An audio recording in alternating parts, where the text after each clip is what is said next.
Sup.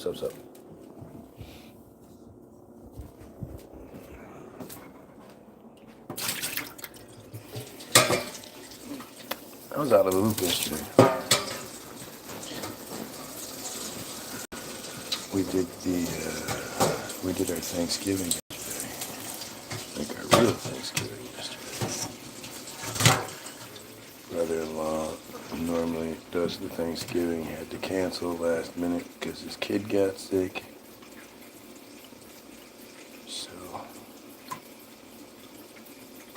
Thanksgiving had to be improvised, and my wife did an amazing job, actually. She managed to procure a turkey on like last minute that wasn't even frozen,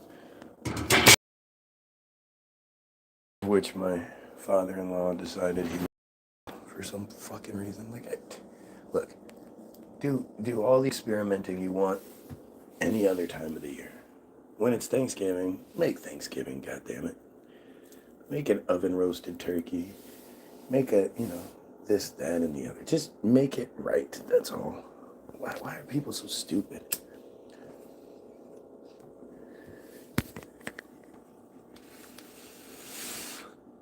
I've been watching freak out videos lately for some reason, not really sure. But the sense of entitlement just everywhere, the lack of humility,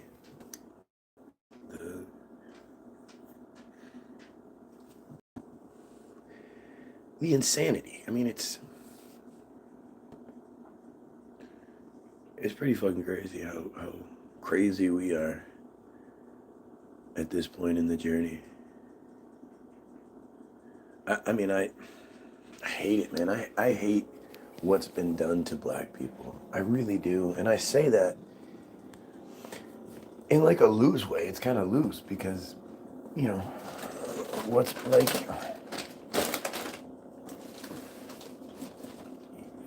there's a reality to the manipulation that's been put on people to create the narrative we live in and create the way we think about things, to create the cultures that we have and all that stuff. Like, people just didn't naturally go into this way. They were pushed. And when you look at, like, seriously, one of the first major black stars on TV regularly, then it blew up into even more, was JJ.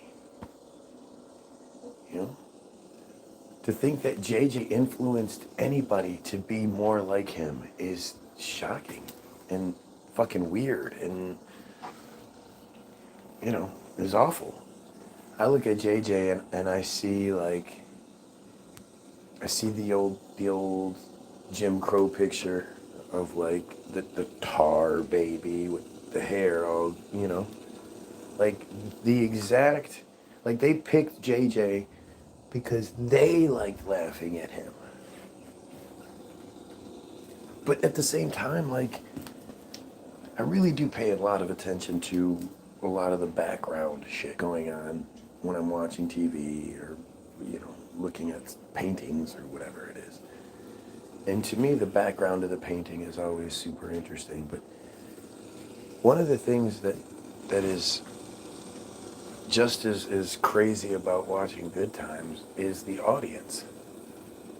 Because, it's like they were like, they were like, are you a stereotype? If you're a stereotype, then come be part of our audience. And the things that make this audience erupt, so many times you're just like, that, what?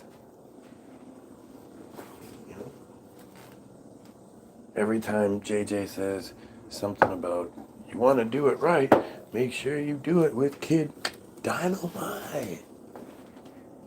And everybody's like, yay, he said the thing. And I don't think there's an uglier woman that's been on TV than Esther Roll. than Florida. Her name was Florida. Florida. I can't stand it. I can't stand it. And then you hear about like the behind the scenes stuff, you know, that James Amos left because the friars the thing about these black shows is there were no black people involved in it.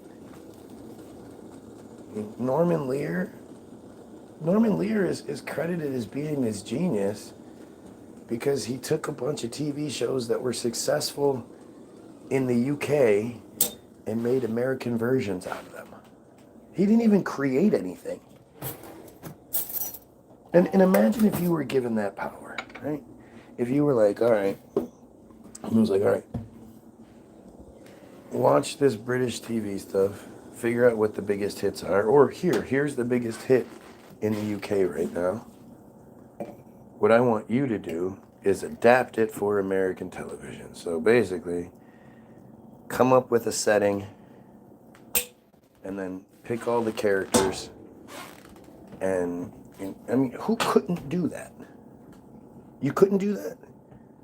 You don't think you could find a great, especially considering you're getting paid zillions of dollars to do it? And he's considered this genius, Norman Lear, blah, blah, blah. He was a piece of shit. And the thing is, like, the adult cast members on Good Times, both of the parents left the show. Well, the dad was fired because the friar. So the way it would work is, just like with any TV, they have the reading, the reading around the table, and then they do the rehearsal, and then they do the taping, right? And in between times, if they do the reading, at the table read, and in between the table read and the rehearsal, changes are made, adjustments this, that, and the other, and then they do the rehearsal and they see which jokes hit, and if something doesn't hit, then they take it out and shit like that, right? Constantly at the table readings, you have a bunch of friars, a bunch of Jewish guys, born with a silver spoon in their mouth, given the opportunity because their Uncle Morty thought they were funny. Given this position and said, all right, here, write about what it's like to be black and grow up in the ghetto. You need to write about that black experience in the ghetto. And these rich friars, you hear about it all the time, how like friars write jokes and they think their jokes are like their children, and if you insult their joke or you don't like their joke, then it's like an insult to them. It's one of the things I admire the most about my bandmate. Granted, I wish he did more. I wish he worked more. I wish he wasn't so fucking difficult at times. But as far as an artist goes, he's the type of artist that I can send him the vocals, he'll put together the song, and if I'm like, I don't really like this, he'll be like, all right, cool, what do you want to do? Like he doesn't even miss a beat. And because I don't say it often, if ever, when I do say it, it's he gives me that respect, and that he knows I'm not just complaining, or I'm not just this, I'm not just that. Although he will argue with me when I try to get him to do more work sometimes, and then every fucking time he's like, you're right, this works out better. Yeah, we should do it this way. Like, it's funny.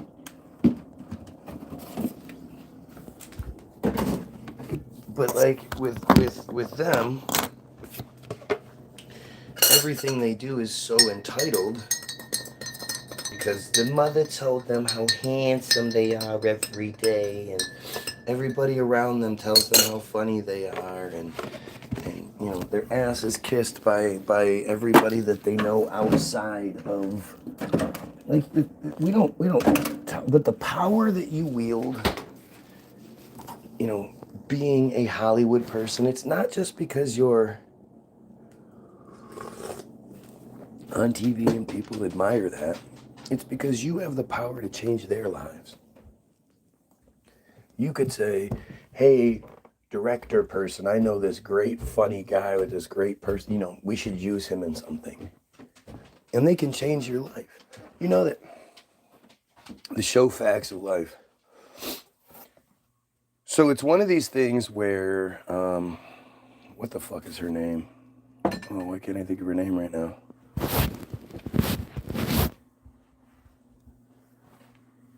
The Facts of Life host, what's her name? No, the star Facts of Life.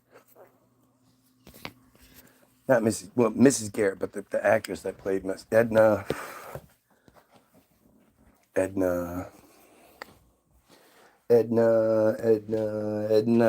Gonna work here anymore anyway, so what does it matter?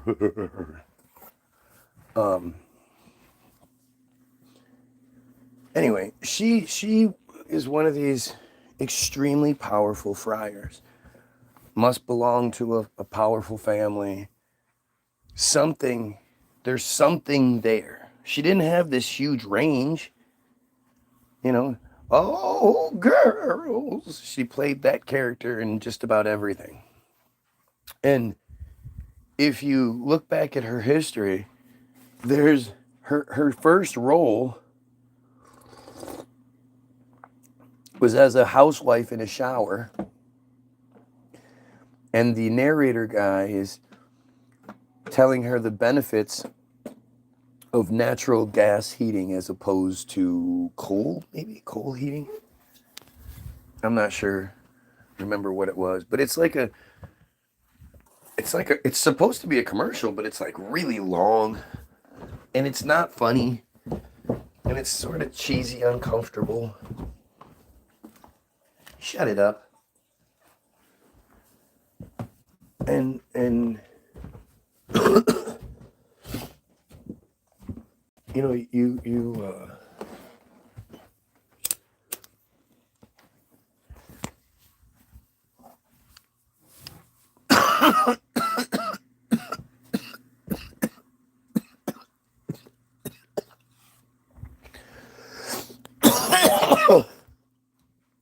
you don't look at her performance and think, man, we definitely need more of her.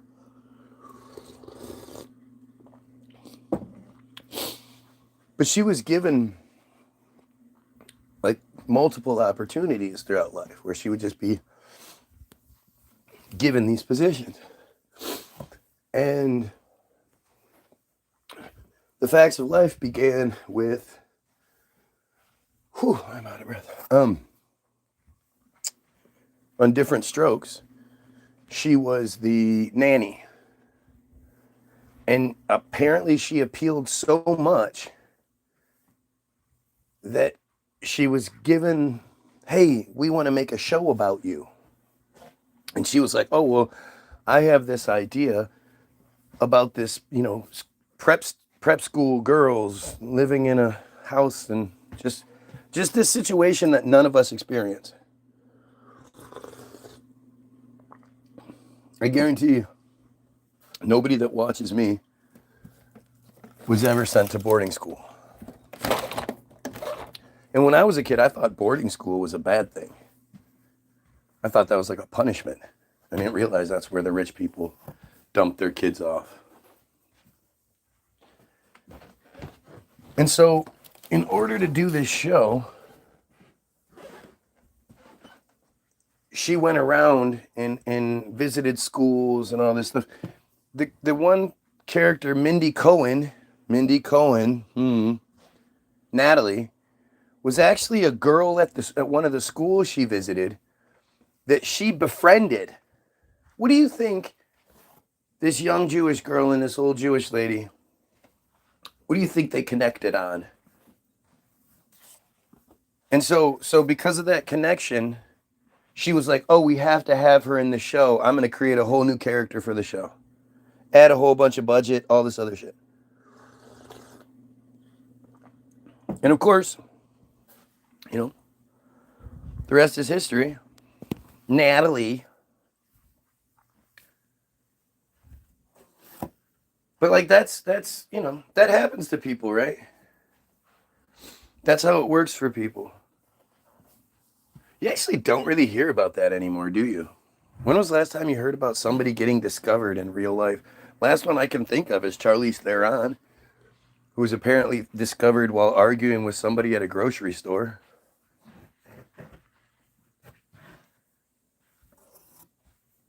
And so the facts of life thing, like, you know, it not only did she have this you get to do your own show, but she also had this clause that if her show were to fail, she could go back to Different Strokes. Because, you know, she was such a powerful character. Stop it. And at first, Different Strokes didn't work. It bombed. So then they retooled it. And then they shot the original pilot and everything. And they did the whole first season. And it didn't do well. Because she was supposed to be the star. It was supposed to be a vehicle about her, when it turned out people preferred, you know, the interesting kids, I guess. And so they retooled the show, they recast everyone but Tootie, Mindy Cohen, of course, and was it Blair? I can't remember. And then it got another version of the show. Think about that happening nowadays. They produce a show, you get a whole season of it. The next season it comes back, it's a completely different show, new characters and everything. I'm like, okay, yeah, we'll just go with that. They did that with Saved by the Bell too. Literally like the same basic premise, where the show was supposed to be about the teacher. Good morning, Miss Bliss. and like, I don't even know who that's supposed to appeal to. You make a show about, you know, with a bunch of kids in it, that's about the adult. Who's gonna watch that other than fucking goofy peds and shit? Like, think about that, right? You know, why would, like, I get why Family Ties appealed, Growing Pains appealed. Especially at first when it was about the family and the family that none of us had and wished we did and shit. Definitely wish I had some Meredith Baxter Bernie action going on. Meredith Baxter Bernie and them giant Tigo bitties. Whew. I don't know why women get so upset about that shit. Like, I guess if you have small tits, that doesn't even mean they're bad. You can have small tits that don't look bad. But like, you should be like appreciative. I know there's not a dude walking around that's chicks. You know, well, there are plenty of dudes that are like that. Dudes with you know, any sort of decent sized dick isn't like, don't talk about my dick. That hurts my feelings.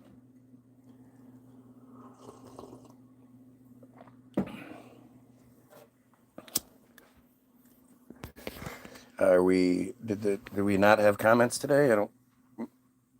Seems like a long time for there to not be any sort of "you're stupid" comments.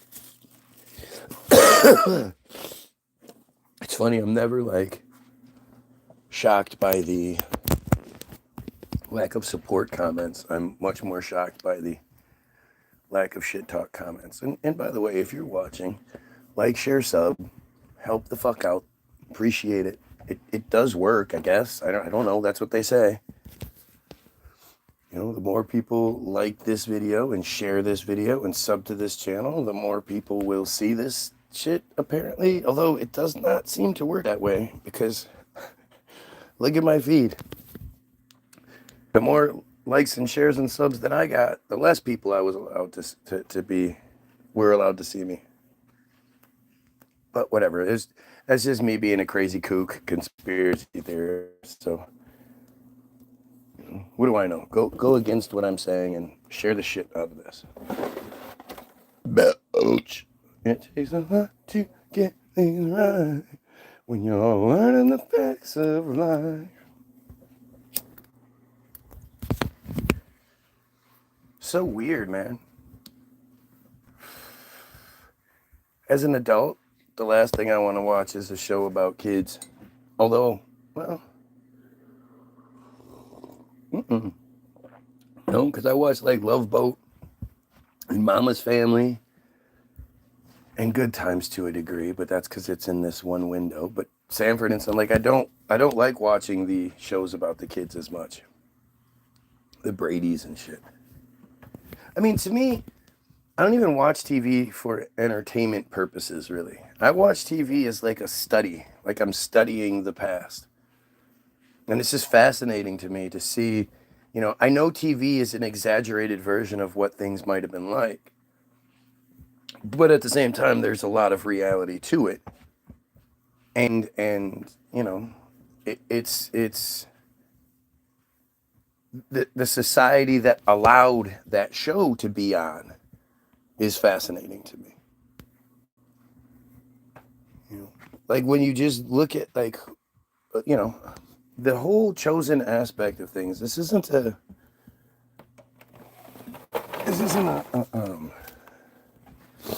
I don't believe it's a conspiracy theory. I don't think I'm talking about any sort of theories anymore. What sort of theory is there to say that the friars, controlled Hollywood, ruthlessly controlled Hollywood? That's so not a theory. That's a fact. It's not even a questionable thing. It's not like, well, maybe it was black people. Nope. When you look at the origins of Hollywood that were given, which are vague at best, seriously, try to find some stuff. Like obviously in the description there's the video Hollywoodism, which I believe to be the most important film ever made. But trying to find more information about it, it's always fascinating how difficult it is.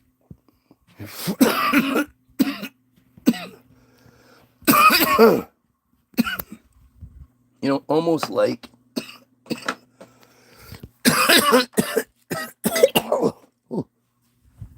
there's a manufactured narrative keeping the juiciest bits undercover.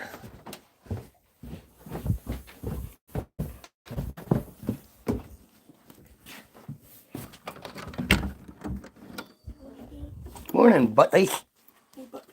Morning, butt. How you doing there, buttface? Good buttface. Oh, what's up, dude? Hi, little girl. Oh, yes. Hello. Oh my goodness. Our little stray cat that told me she wanted to come here. Hey, I'm thirsty. She says, hey, I'm thirsty and I'm hungry. Oy vey, can you provide me with a place where I can rest my head, please? What are you doing? You have that you bugged me about, right?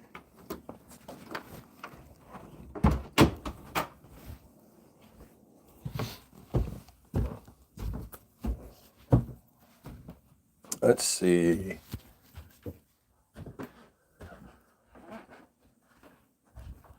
Right. I gotta say, so there's no theory to it.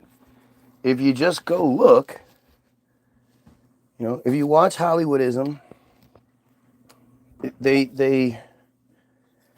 there's not even a hesitation. Hollywoodism is as blatant and as in your face as it gets.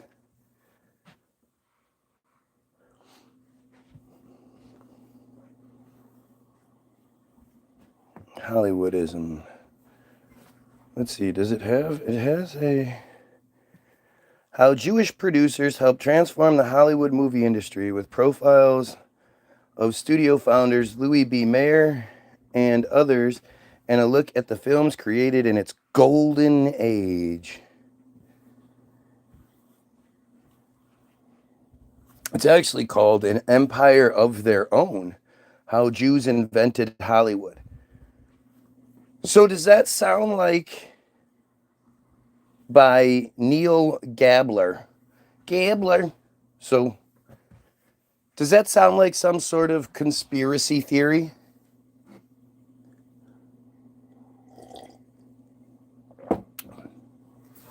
Doesn't this sound like definitive? Again, if you're watching, like, share, sub, help. An Empire of Their Own, How Jews Invented Hollywood, is a 1988 nonfiction book whose topic is the careers of several prominent friar film producers in the early years of Hollywood. Author Neil Gabler focuses on the psychological motivations of these film moguls, arguing that their backgrounds as friar immigrants shaped their careers and influenced the movies they made. It's again, it's not even like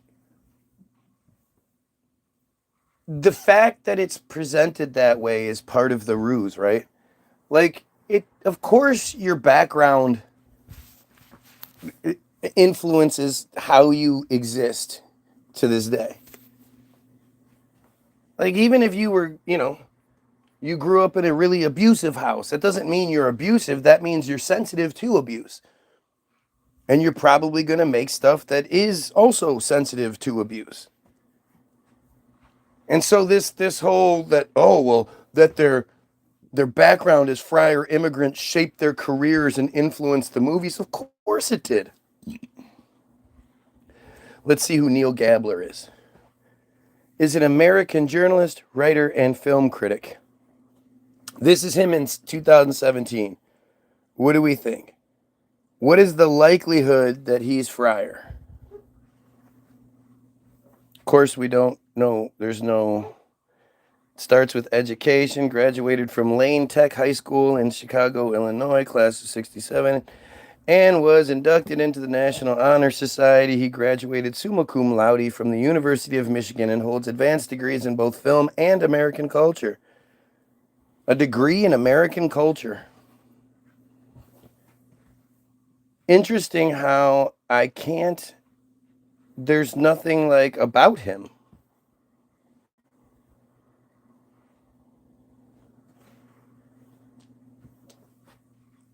Like, it doesn't, there's no young life, nothing. We just get to, they hide it from us. All right, the themes. Gabler's main theme is that these producers, whom Gabler terms as Hollywood friars, generally came from poor, fatherless backgrounds and felt like outsiders in America because of their friarness.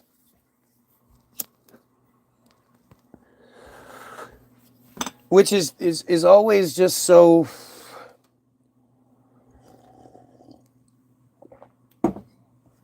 Like, it's almost like because you're so determined to push a certain narrative, it blinds you to how ludicrous the narrative actually is. And that these were fatherless, poor outsiders who, yada yada, somehow became the most powerful men in the world. Like more so than presidents and all that shit. And how they all just happen to sort of fall into it at the same time and then come together. They don't invent anything. They just have things. And then you look at all these theaters. The fucking theaters, going down the theater rabbit hole is so it's difficult. It's difficult to stay on any one track because there are so many things that present themselves in the narrative that you're like, what the fuck? Let me check this out real quick. Like I just did with Nabler.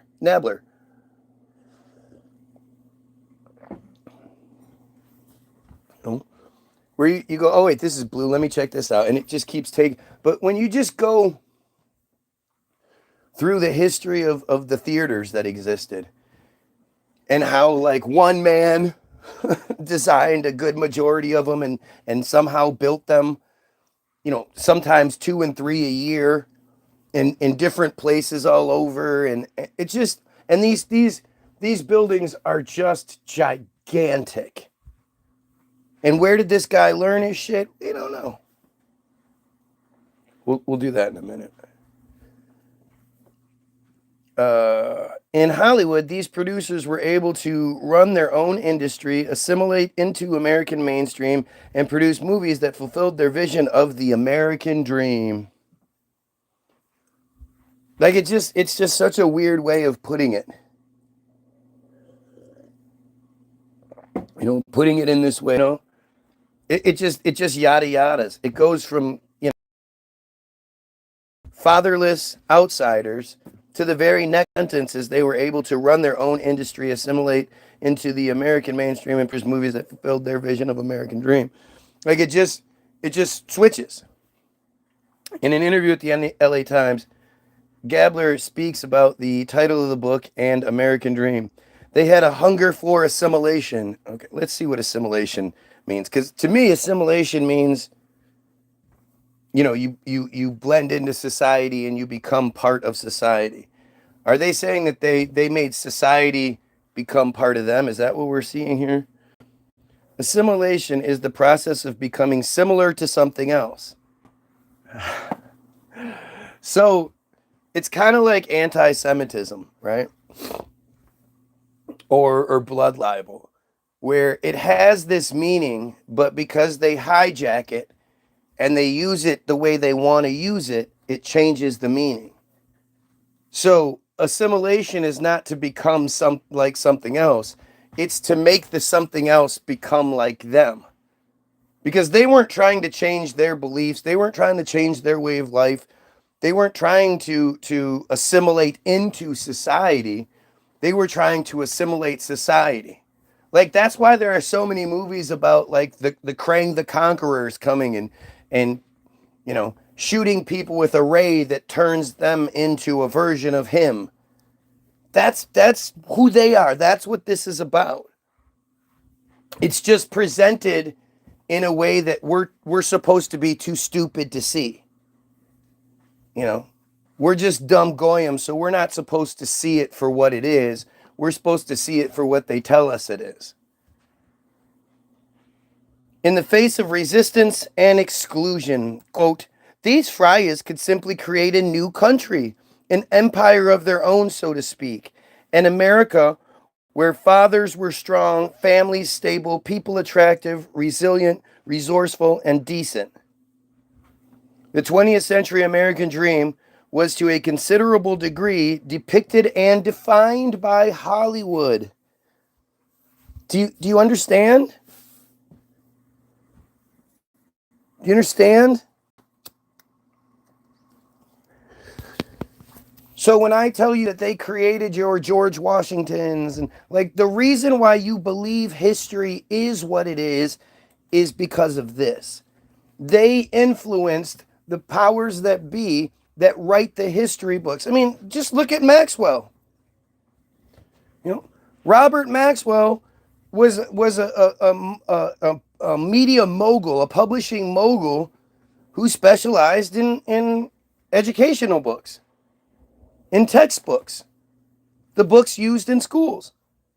And to this day, one of his daughters still does the same thing while also working on the like for the ADL and all these other things. Like they don't hide that they gave us our history. That doesn't mean our history is true.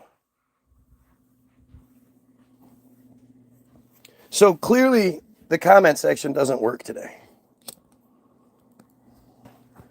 Because I'm sure you guys are wondering why I'm not saying anything to you.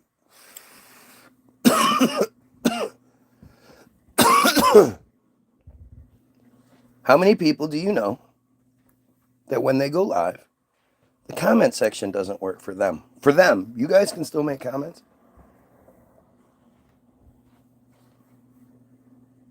Does it make sense? Here, let's see.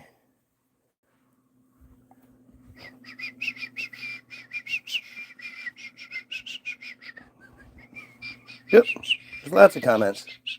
Oh, bitch-ass Cody Allen is here. Morning, Matt. See, look, I can see the comments on this feed.